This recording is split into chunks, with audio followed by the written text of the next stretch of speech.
territoire du Colorado, hiver 1875. Le soleil se couchait derrière les pics déchiquetés des montagnes de San Juan, ses derniers rayons rougeoyants se reflétant dans un ciel chargé de neige. Le vent hurlait à travers les pins, un cri lugubre qui résonnait dans l'immensité blanche. À travers cette tempête de glace et de silence, une silhouette solitaire avançait, frêle, petite, presque engloutie par la nature sauvage. Elle s'appelait Clara Oren, mais rares étaient ceux qui prononçaient son nom avec gentillesse depuis longtemps. Sa robe, autrefois verte, était déchirée et raide de gel. Un châle usé s'accrochait à ses épaules tandis qu'elle avançait péniblement dans la neige qui lui arrivait aux genoux, serrant contre elle un paquet immobile enveloppé dans une couverture défraîchie. La tête de l'enfant pendait contre sa poitrine, les lèvres pâles, les cils recouverts de givre. « Tiens bon, mon chéri, encore un peu » murmura-t-elle. « Maman est presque arrivée. » Mais le vent emporta ses paroles. Ses fines bottes glissèrent sur la glace et elle tomba à genoux. La douleur lui traversa le corps, mais elle continua à ramper, poussée par quelque chose de plus fort que la raison, l'amour, le désespoir, la culpabilité. Pendant 3 jours, elle avait marché, suivant une piste à peine visible à travers le col. Personne à Pinolo ne voulait l'aider.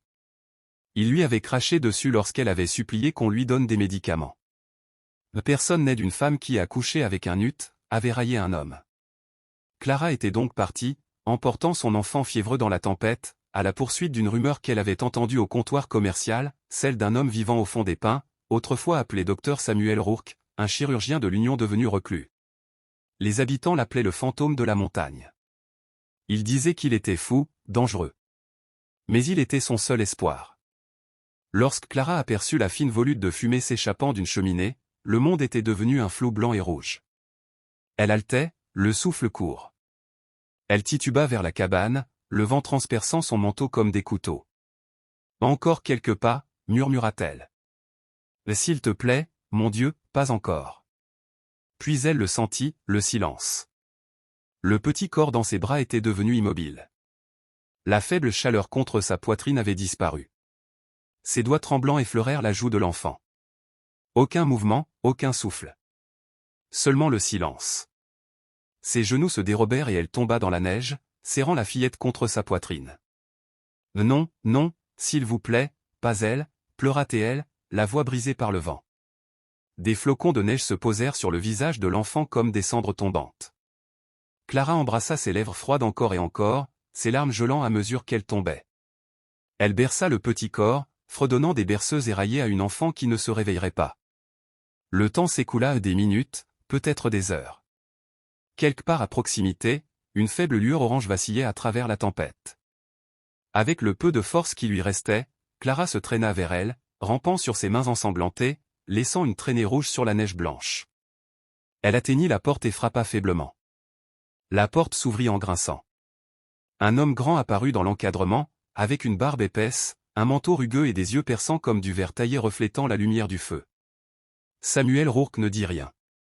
Il regarda la femme effondrée sur son seuil, le paquet dans ses bras. Clara essaya de parler, mais ses lèvres étaient bleues et ses yeux rougis par les larmes.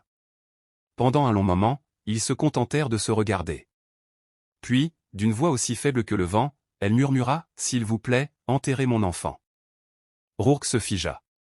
La tempête à l'extérieur sembla s'apaiser. Lentement, il s'agenouilla à côté d'elle. Ses mains gantées tendirent vers le paquet. Il hésita, puis retira la couverture. La peau de l'enfant était pâle, ses lèvres teintées de bleu, ses cils recouverts de givre. Rourke passa un doigt sous son nez et le sentit. Un frémissement. Un souffle léger. Il colla son oreille contre sa poitrine. Un battement de cœur, faible mais vivant. Ses yeux s'écarquillèrent. Quelque chose de féroce et d'ancien s'éveilla en lui. Il regarda Clara, puis la porte ouverte. « Elle respire encore !» cria-t-il. « Ramenez-la à l'intérieur, tout de suite. » Il souleva l'enfant et se précipita avec elle dans la chaleur de la cabane.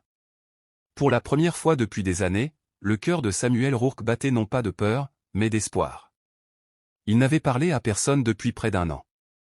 Il vivait au bord d'une crête de granit, où le vent hurlait comme des loups.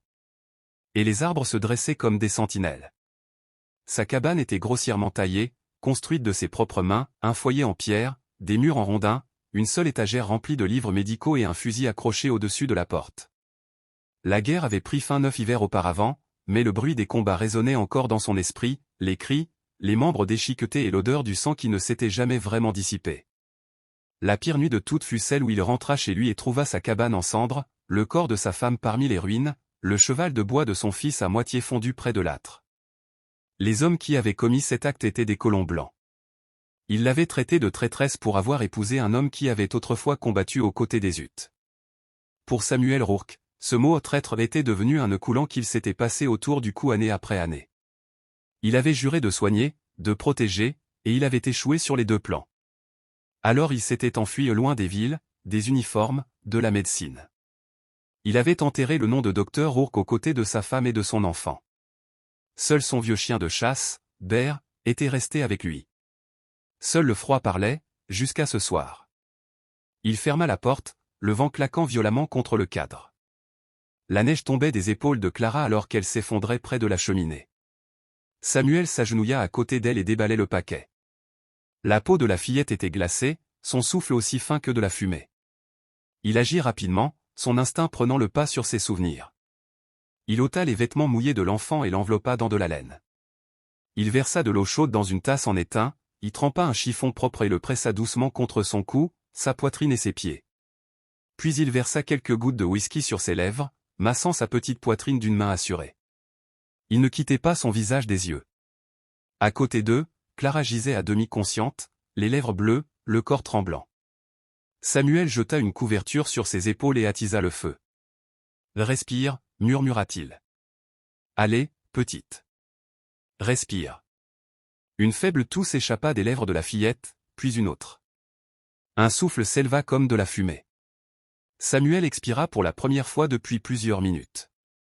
Il se leva, ouvrit un petit meuble en bois et en sortit un flacon en verre contenant un mélange que sa défunte épouse lui avait appris à préparer, résine de genévrier, sève de pin et menthe sauvage. Il en tamponna le nez de la fillette. L'enfant gémit doucement, puis remua. Dehors, la tempête rugissait. À l'intérieur, une étincelle de vie vacillait. Samuel s'assit, le dos contre le mur, les bras croisés. Il n'aurait pas dû les laisser entrer. Il s'était promis de ne plus souffrir, de ne plus côtoyer personne. Mais ces mots, « s'il vous plaît, enterrez mon enfant », avaient brisé quelque chose au plus profond de lui. Bear était couché à côté de Clara, le museau posé près de sa main tremblante. La lumière du feu illuminait les joues de la jeune fille d'une teinte dorée, et ses couleurs revenaient lentement. Une heure s'écoula avant que Clara ne bouge.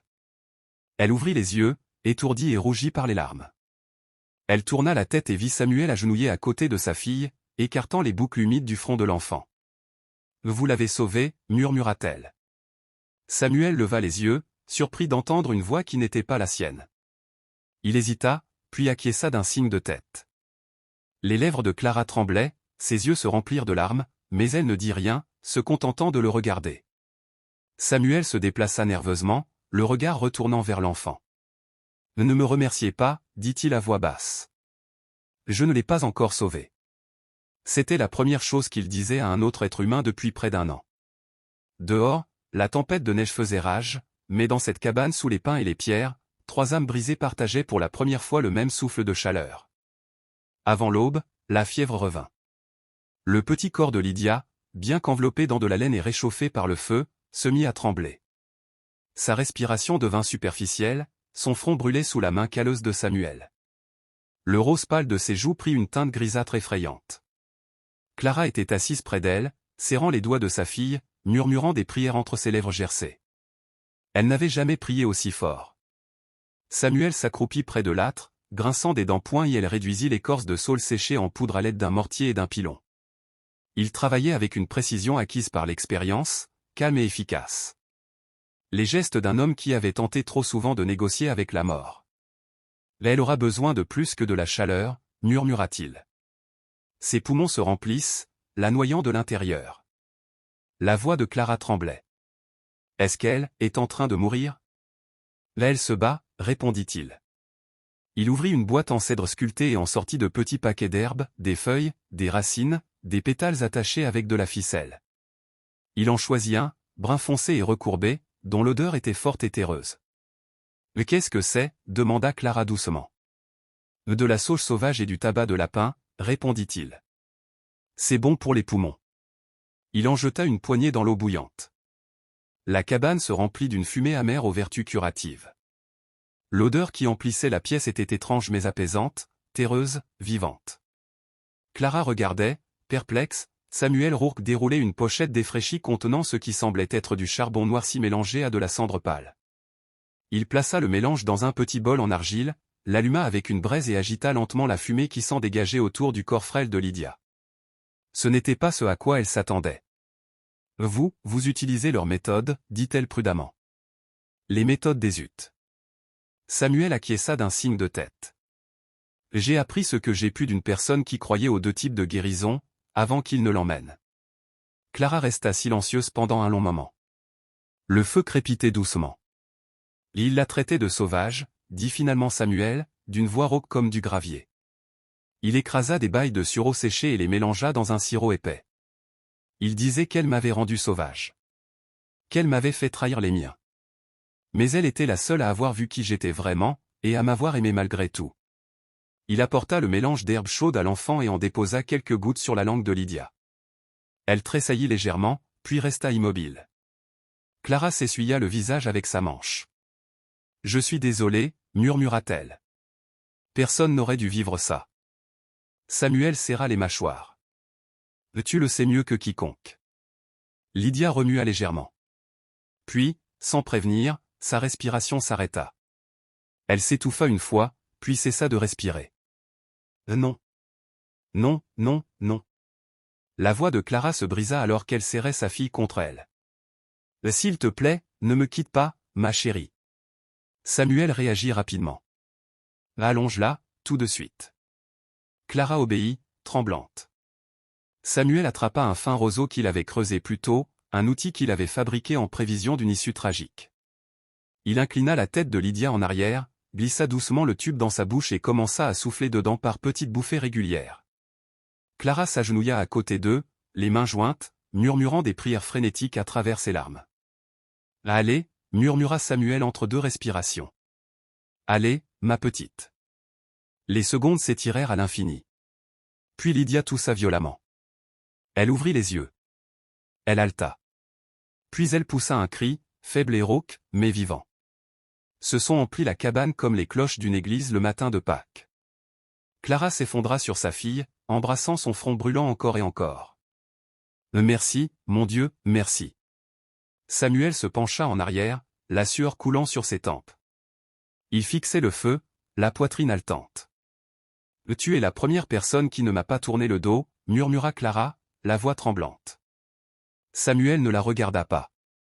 Son regard resta fixé sur les flammes et sur l'enfant qui avait survécu parce qu'il avait enfreint ses propres règles. « Je l'ai déjà fait, » dit-il doucement. « Je ne le referai plus. » À la deuxième nuit, la tempête était passée. Dehors, le monde était recouvert d'un manteau blanc, silencieux et intact. À l'intérieur, le feu brûlait faiblement, projetant des ombres vacillantes sur les murs de la cabane. Lydia dormait près de l'âtre, respirant doucement et régulièrement sous une couverture en fourrure. Samuel était assis sur un tabouret, aiguisant lentement une lame. En face de lui, Clara était recroquevillée sous une couverture en laine, les yeux perdus dans les flammes comme si elle cherchait quelque chose qu'elle y avait laissé. Ils n'avaient pas beaucoup parlé depuis le Lydia cessa de respirer pour la deuxième fois. Le silence entre eux n'était pas gênant, il était pesant, comme l'espace entre l'éclair et le tonnerre. Finalement, Clara prit la parole. « Avant, je croyais que Dieu avait un plan, » dit-elle doucement. « Et que chaque épreuve avait un sens. C'est mon père qui m'a appris cela, il était pasteur à Coton-Haute-Vallée. » Samuel leva les yeux du couteau, mais ne dit rien. « Nous avions une petite église, » poursuivit-elle. « J'ai grandi dans l'arrière-salle, à chanter des hymnes et à mémoriser les Écritures. Les gens de la ville m'appelaient « Cœur d'ange ». Elle esquissa un sourire amer. « Mais les anges ne sont pas censés tomber. » Samuel posa le couteau. « Un été, quand j'avais 16 ans, je suis allé cueillir des herbes pour ma mère et je me suis perdu dans les bois. J'ai entendu les loups avant de les voir. J'aurais été mise en pièces s'ils n'étaient pas venus. » Elle fit une pause. Ses yeux brillaient à la lueur du feu. Il s'appelait Kéan. Il était Ute, jeune, calme, étrange à mes yeux au début. Mais il connaissait la forêt comme si elle faisait partie de lui. Il m'a ramené chez moi. Sans rien demander en échange. La voix de Clara se réduisit à un murmure. J'ai commencé à laisser de la nourriture près de la rivière. Et il me laissait de petits cadeaux en échange, des sculptures, des plumes, des fleurs sauvages. Nous ne nous sommes jamais parlé en ville, pas une seule fois, mais dans les bois, nous discutions pendant des heures. Samuel se pencha en avant, les coudes sur les genoux, écoutant sans dire un mot. Je l'aimais, dit simplement Clara. Ce n'était pas un sauvage. Il était doux. Il comprenait le silence mieux que n'importe quel prédicateur. Je lui ai dit que je l'épouserais quand j'aurais 17 ans. Je pensais. Sa voix se brisa, je pensais que si nous le annoncions ensemble, mon père comprendrait. Elle expira, tremblante. Mais le soir où Kéan est venu à notre porte, apportant du gibier et une prière pour la paix, ils ne l'ont pas laissé parler. Ils l'ont battu avant qu'il n'ait pu dire un mot. Mon père se tenait sous le porche et regardait. Samuel Rourke eut la gorge serrée. Ils ont dit qu'il était mort à l'extérieur de la ville, murmura Clara.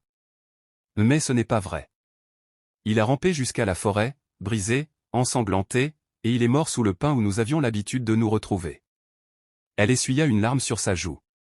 J'étais déjà enceinte de Lydia à ce moment-là. L'Église m'a tourné le dos.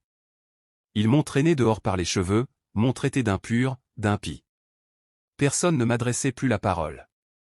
J'ai accouché dans une étable à 2 villes de là. Samuel la regarda comme s'il la voyait vraiment pour la première fois, non pas comme une mère épuisée ou une paria, mais comme la jeune fille qui avait autrefois cru en un amour assez fort pour résister à un monde construit pour l'écraser. Ma femme, dit-il après un long silence, était apache. Ils ne l'ont pas tuée avec des armes ou des cordes. Ils l'ont tuée avec des mots, ils ont affamé son esprit jusqu'à ce qu'il abandonne. Clara leva les yeux vers lui, la lueur du feu vacillant entre eux. Vous l'aimiez, dit-elle doucement. De tout ce qui restait de bon en moi, répondit Samuel. Les flammes s'élevèrent un instant, puis s'atténuèrent. Clara jeta un coup d'œil à Lydia, qui remuait légèrement dans son sommeil, avant de se tourner vers lui. Je pensais que Dieu nous avait oubliés, murmura-t-elle. Quand personne ne voulait m'aider, quand j'ai enterré Kéan de mes propres mains, quand Lydia brûlait de fièvre et que le monde continuait de tourner. Elle s'essuya le visage, la voix brisée. Mais quand je t'ai vu lui insuffler la vie, j'ai su que j'avais tort. Ces mots résonnèrent dans la chaleur qui les enveloppait. Samuel ne répondit pas tout de suite, il se contenta d'acquiescer lentement, avec certitude. Dehors, les montagnes étaient calmes, la tempête était passée depuis longtemps. À l'intérieur de cette petite cabane où le chagrin avait autrefois été le seul feu, quelque chose d'autre commençait à brûler. Les jours se confondaient dans le silence de la neige et de la fumée. La tempête était passée, mais les montagnes restaient scellées sous la glace. Dehors, c'était le silence, à l'intérieur, la vie s'animait tranquillement. Samuel coupait du bois le matin tandis que Clara remuait la soupe près de la cheminée. Ensemble, ils réparaient le toit qui fuyait avec de la résine de pin et cousaient des courtes pointes à partir de vieux sacs de céréales. Samuel sculpta un petit cheval en bois pour Lydia. Ses pattes étaient inégales, sa tête trop grosse mais elle le serrait fort dans ses petites mains, souriant à travers ses dents de lait manquantes. Pendant un instant, le monde redevint bienveillant. Il montra à Clara comment sécher correctement l'écorce de saule, comment préparer un thé contre la toux à partir d'aiguilles de pin et de fleurs de sureau. Elle l'observait attentivement, mémorisant chaque geste, chaque mot. En échange, elle chantait pour Lydia le soir des mélodies douces dans une langue que Samuel ne comprenait pas, mais qu'il trouvait réconfortante. « C'est de lutte, n'est-ce pas » demanda-t-il un soir, d'une voix basse qui couvrait le crépitement du feu. Clara acquiesça. Ce ne sont que des berceuses. La mère de Kéan les fredonnait. C'est elle qui te les a apprises, demanda Samuel. Non, répondit Clara en souriant faiblement. C'est Kéan qui me les a apprises. Il me les chantait sous les étoiles. Samuel fixa le feu pendant un long moment, la lumière ambrée adoucissant les traits de son visage. Il riait plus souvent désormais, du pain brûlé, des tentatives maladroites de Lydia pour ramper sur le sol, ou de Bert qui courait après les flocons de neige à travers la porte ouverte. Mais derrière les rires, des ombres persistaient. Les blessures ne disparaissaient pas, elles ne faisaient que s'estomper lentement. Une nuit, tandis que Lydia dormait blottie contre sa mère, Samuel ouvrit un vieux coffre en cèdre. Sous une veste de l'Union pliée et une pile de lettres jaunies, il trouva une petite pochette enveloppée dans du cuir de cerf. Il s'assit près du feu, en face de Clara, et la déballait avec précaution. À l'intérieur se trouvait une seule boucle d'oreille en argent, ornée de plumes et de turquoise tissées selon un motif apache complexe. Le métal reflétait la lumière comme une larme figée en plein vol. Là, elle me l'a donnée le soir de notre mariage, dit-il doucement. Là, elle s'appelait Néra. Le regard de Clara s'attarda sur la boucle d'oreille, puis sur lui. Ses mains se crispèrent sur la couverture de Lydia. Ils l'ont tuée parce qu'elle m'aimait, dit Samuel doucement. Et parce que je ne les en ai pas empêchés. Clara retint son souffle. Je l'ai enterrée avec l'autre boucle d'oreille. J'ai gardé celle-ci. Il tendit la boucle d'oreille, la paume ouverte. Je pense qu'elle aurait voulu que quelqu'un comme toi l'ait. Samuel, je ne te demande pas de la porter pour elle, dit-il d'une voix calme. Je te la donne parce que je n'ai pas pu la protéger. Il fit une pause, croisant son regard à travers les reflets vacillants du feu. Mais je te protégerai. Les yeux de Clara brillèrent dans la lueur, non pas de peur, mais d'un sentiment qu'elle n'avait pas éprouvé depuis très longtemps, la confiance. Elle tendit la main, les doigts tremblants, et referma sa main sur la boucle d'oreille en argent comme s'il s'agissait de l'objet le plus fragile au monde. Je ne sais pas ce que cela signifie, murmura-t-elle. Cela signifie, dit Samuel doucement, que je ne laisserai plus le monde me prendre ce qui ne lui appartient pas. La neige tombait lentement et doucement. À l'intérieur, deux personnes marquées par le chagrin étaient assises près l'une de l'autre, le feu entre elles stable et chaud. Quelque part au milieu du silence, la douleur brute dans leur poitrine s'atténua un peu. Le matin dans la montagne était vif et calme. La neige scintillait sous un soleil pâle qui mordait les poumons de froid. Samuel était dehors en train d'empiler des bûches fendues, son souffle formait des nuages blancs. À l'intérieur de la cabane, Clara fredonnait doucement en brossant les cheveux de Lydia avec des doigts délicats. Aucun d'eux n'entendit les chevaux avant qu'ils ne soient presque arrivés au sommet de la crête.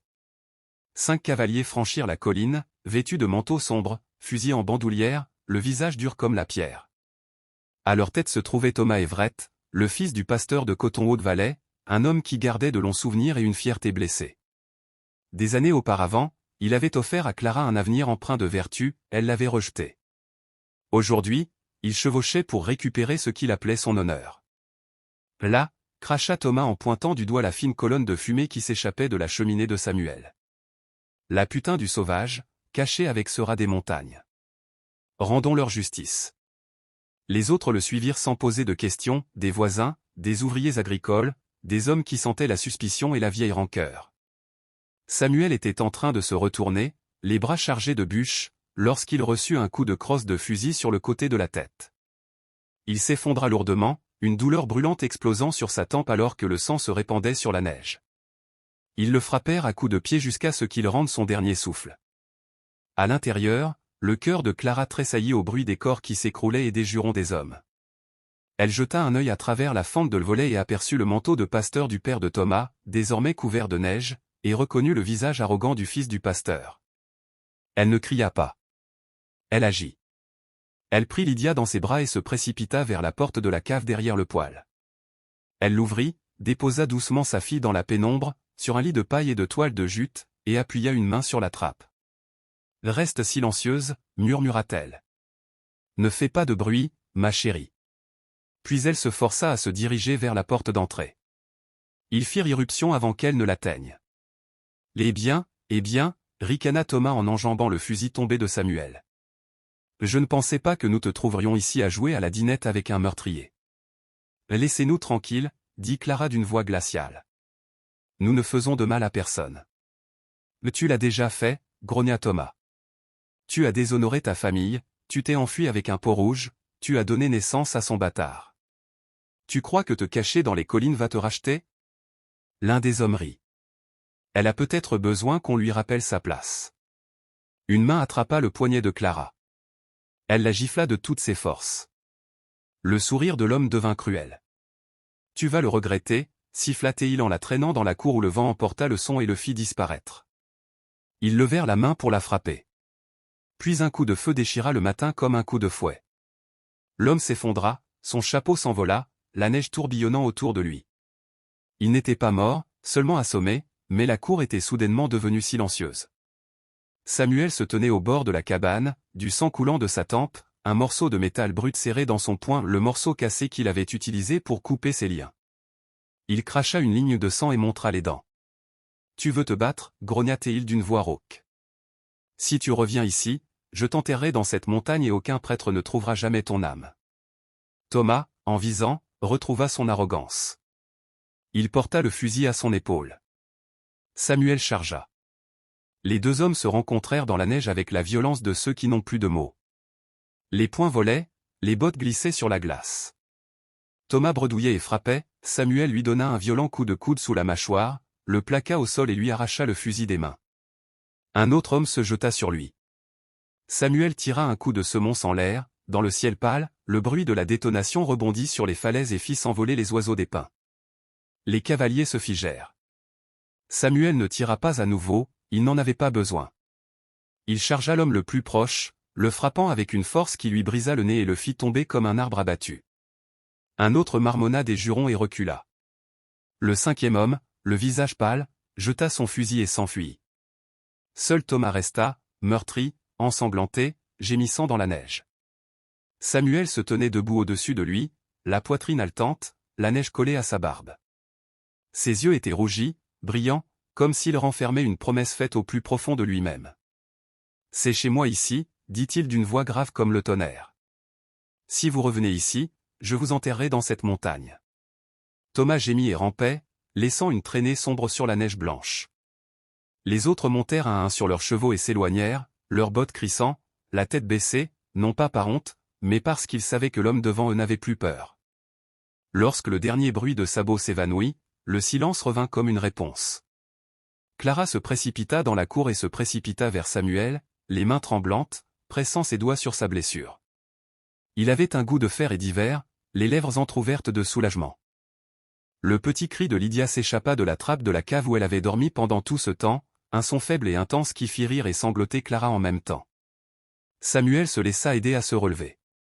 Il regarda Thomas recroquevillé dans la neige, puis Clara, puis la fumée qui s'élevait de la cheminée et leur petit monde, toujours debout. Il essuya sa main ensanglantée sur son pantalon, puis fouilla dans sa chemise et remit la boucle d'oreille en argent dans la pochette en peau de serre avant de la tendre à Clara. Non pas en signe de capitulation, mais comme une promesse. Ils rentrèrent ensemble en boitant, la cabane un peu plus encombrée de danger, mais aussi, obstinément, de vie. Dehors, les montagnes gardaient leur froid silence. À l'intérieur, tous les trois un homme qui avait enterré son nom, une femme qui avait été rejetée et un enfant qui ne voulait pas être emmené respiraient le même air chaud et formait, dans ce lieu calme et immuable, une petite famille. Les cavaliers disparurent derrière la crête. Samuel tomba à genoux, la poitrine haletante, les mains tremblantes. Clara courut vers lui, s'agenouilla dans la neige et enroula ses bras autour de ses épaules. Il la serra contre lui, leurs fronts se touchant, le sang de sa tempe coulant sur ses cheveux, mais aucun des deux ne bougea. Un faible cri retentit depuis la cave. Lydia. La voix de Samuel se brisa, mais elle était empreinte d'une détermination inébranlable. Personne ne touchera plus jamais à ma famille. La fumée persistait dans les combles plusieurs jours après l'extinction de l'incendie. Le mur arrière de la cabane, noirci et friable, dut être démoli planche par planche. La neige s'infiltrait par les interstices jusqu'à ce que Samuel et Clara travaillent côte à côte, sciant, martelant, réparant, reconstruisant ce que la tempête et les hommes avaient détruit. Ils ne parlaient pas beaucoup. Ils n'en avaient pas besoin. Chaque fois que leurs mains se frôlaient en se passant un clou, chaque fois que leurs regards se croisaient au-dessus du bruit du marteau, quelque chose d'inexprimable passait entre eux, une compréhension constante et muette. Lydia jouait près de la cheminée, empilant les petits blocs de bois que Samuel avait sculptés pour elle. Son rire était doux, comme le vent dans les aiguilles de pin, fragile et apaisant. Leur vieux chien, Scout, montait la garde près de la porte, la queue balayant doucement le sol, le nez tourné vers l'air froid de l'extérieur. La main droite de Samuel était bandée, les jointures enflées à cause de la bagarre. Ce soir-là, alors qu'il était assis en train de coudre un nouveau rabat en cuir pour la porte, Clara remarqua quelque chose d'étrange dans le bandage. « Ce tissu, il est vieux, dit-elle. » Il hésita, puis le déroula lentement. Le tissu était bleu délavé, usé, taché de teint et de sang séché. Le long d'un bord effiloché, un petit motif de feuilles de sauge, à peine visible, était brodé à la main. « C'était à elle, n'est-ce pas » demanda-t-elle doucement. Samuel acquiesça. Le dernier souvenir que j'avais d'elle. Je l'ai gardé enroulé autour de ma boussole pendant des années. Il baissa les yeux vers sa main. Puis je m'en suis servi pour arrêter le saignement. Il leva les yeux vers elle. Et j'ai compris qu'il était peut-être temps de lâcher prise. Clara s'approcha. Samuel plia soigneusement le tissu et le déposa dans la paume de sa main avec une révérence qui se passait de mots. « Je pensais que je ne ferais plus jamais confiance, dit-il doucement. À personne. Pas même à moi-même. » Elle referma les doigts sur le petit paquet. Elle ne pleura pas, mais ses yeux s'adoucirent et son souffle se coupa. Cette nuit-là, le feu brûlait doucement, projetant une lumière chaude sur les murs. Lydia dormait sous de lourdes couvertures, sa respiration était régulière. Dehors, le vent soufflait doucement sur les volets, mais à l'intérieur, la chaleur était intense. Clara s'assit à côté de Samuel sur le sol et remplaça délicatement le bandage sur sa main. Son toucher s'attarda, non pas de manière clinique, mais avec douceur.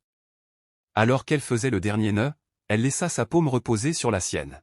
« Je suis venue ici pour enterrer ma fille, dit-elle d'une voix tremblante, mais vous avez enterré autre chose à la place. » Il la regarda, incertain. « Vous avez enterré la peur en moi, cette partie qui pensait que j'étais maudite et condamnée à rester seule. Que l'amour ne pouvait que finir dans la douleur. » Samuel ne dit rien. Il leva seulement sa main rugueuse et écarta une mèche de cheveux de sa joue. Elle se pencha vers lui. Aucun serment ne fut prononcé. Aucune promesse ne fut faite.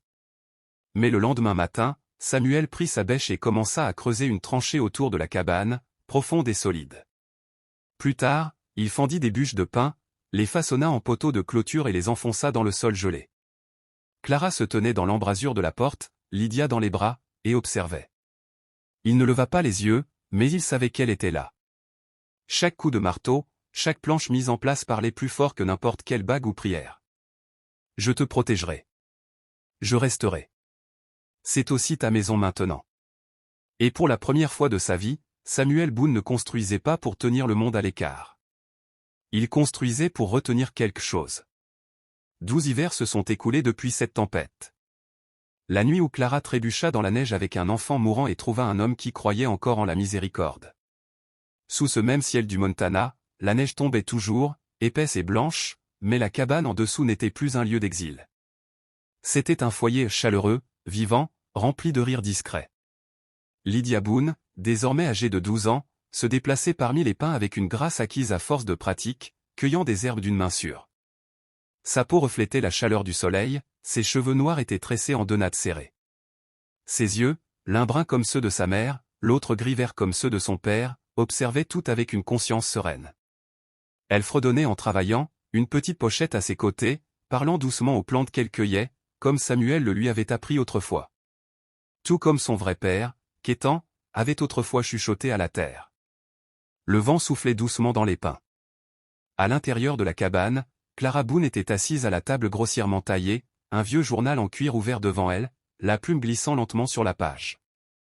Le jour où je suis venue supplier quelqu'un d'enterrer mon enfant, quelque chose en moi est mort, écrivait-elle.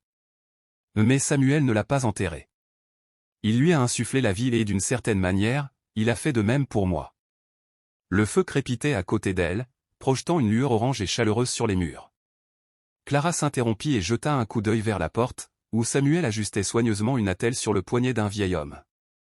Cet homme, un ancien chochonne de la vallée, était venu se faire soigner après une chute. Hier, Samuel et Clara avaient soigné le bébé malade d'une colonne. Demain, ils se rendraient ensemble au comptoir commercial, Lydia servant d'interprète entre l'anglais, le comanche et un espagnol approximatif. Les Boone n'étaient plus cachés. Ils étaient connus. Respectés. Indispensables. Samuel finit d'envelopper le poignet de l'ancien, le banda avec un soin expérimenté et tendit à l'homme une pochette d'écorce de saule séchée. Il ne parlait pas beaucoup, mais ses yeux, autrefois creux et hantés, étaient désormais empreints de chaleur. Lorsqu'il surprit le regard de Clara, il lui adressa un petit sourire. Elle le lui rendit. Ce soir-là, alors que le soleil se fondait en or derrière la crête, Samuel prit son couteau à sculpter et s'enfonça dans la pinède. Lydia le suivit à distance, les yeux brillants de curiosité. Il trouva un vieil arbre noueux et balafré, dont l'écorce était épaisse comme le temps, et posa sa main dessus. « Qu'est-ce que tu fais, papa » demanda Lydia doucement. Il sourit faiblement. « Je marque quelque chose que je ne veux pas oublier. » D'un geste lent et délibéré, Samuel grava le tronc, pas profondément, mais avec assurance. Quand il eut terminé, il recula. Lydia se pencha et lut à haute voix. « Là elle respire encore. Et moi aussi. » Ce soir-là, ils s'assirent tous les trois près du feu. Lydia se reposait contre l'épaule de Clara, un livre usé ouvert sur ses genoux. Samuel sculpta une nouvelle figure, un loup cette fois-ci, pour le vieux scout, au museau désormais gris mais toujours aussi fidèle. Le vent soufflait doucement à travers les volets, mais aucun coup de feu ne venait troubler le silence, aucun bruit de sabots ne venait briser la paix. Seulement le calme. Seulement la chaleur. Clara jeta un coup d'œil à son journal, toujours ouvert à côté d'elle. Sur la dernière page, elle avait écrit. Certaines histoires d'amour ne commencent pas par un baiser. Elles commencent par un coup frappé à la porte. Par du sang dans la neige. Par le souffle qui revient dans les poumons d'un enfant. Et parfois, elles se terminent sans mots. Juste un feu, une famille et une vie sauvée du précipice. Les flammes dansaient. La cabane se dressait fièrement. Et dehors, sous le pin marqué du serment silencieux de Samuel Boone, la neige tombait doucement non pas pour ensevelir, mais pour bénir. Dans un pays où la miséricorde était rare et l'amour encore plus rare. Un homme avait choisi de sauver plutôt que d'ensevelir.